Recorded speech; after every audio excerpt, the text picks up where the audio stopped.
I finally realized my old best friend was really just abusing my kindness to get me to do stuff for him, and within 3 minutes of me catching up with him in public he asked me for a ride to the airport, but I backed out, and now he's stalking me. For context, I'm enlisted in the military and live in the barracks, basically dorm-style housing. I have this buddy, let's call him Bob. We were in the same platoon for over a year and even deployed together for 6 months. So yeah, we knew each other pretty well. At the beginning of this year, I got moved to a different platoon, and since then, Bob and I haven't talked much. That honestly worked out because over the past 7 months I've been focused on self-improvement. I quit drinking, smoking, cut off toxic friendships, and started working hard on my biggest issue, people-pleasing. Back when Bob and I were close, I'd go out of my way to help him, even when I was exhausted. But once I started setting boundaries, I realized our friendship was very one-sided.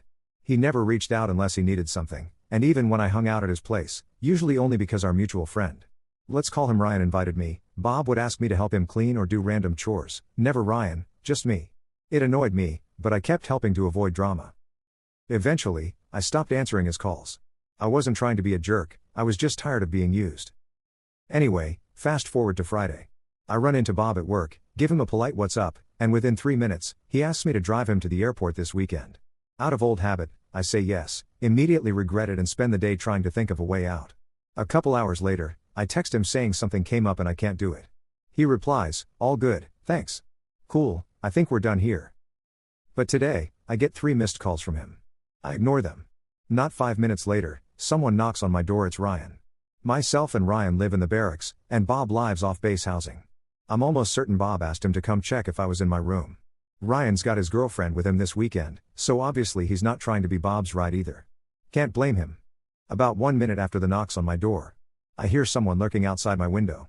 The back of the barracks has a rock trail, so it's easy to tell when someone's walking past casually, but this was someone stopping, moving around, and clearly trying to peek inside my window to see if I was home. That seriously pissed me off. It felt like a total invasion of privacy. I didn't cancel last minute. I gave him hours/days of notice to find someone else. And instead of handling it like an adult, he spam calls me, sends someone to knock on my door, and, presumably, creeps around my window to catch me hiding? My weekends are the only time I get real peace and separation from work, and I guard that time hard.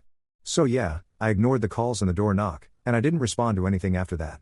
But now I'm feeling a little guilty, like maybe I was too harsh or immature about it. So, am I a jerk for backing out of the airport ride and ignoring him after? Commenter.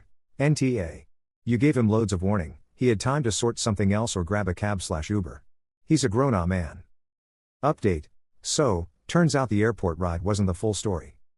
Through a mutual friend, I found out Bob was also looking for someone to take care of his dog while he was out of town.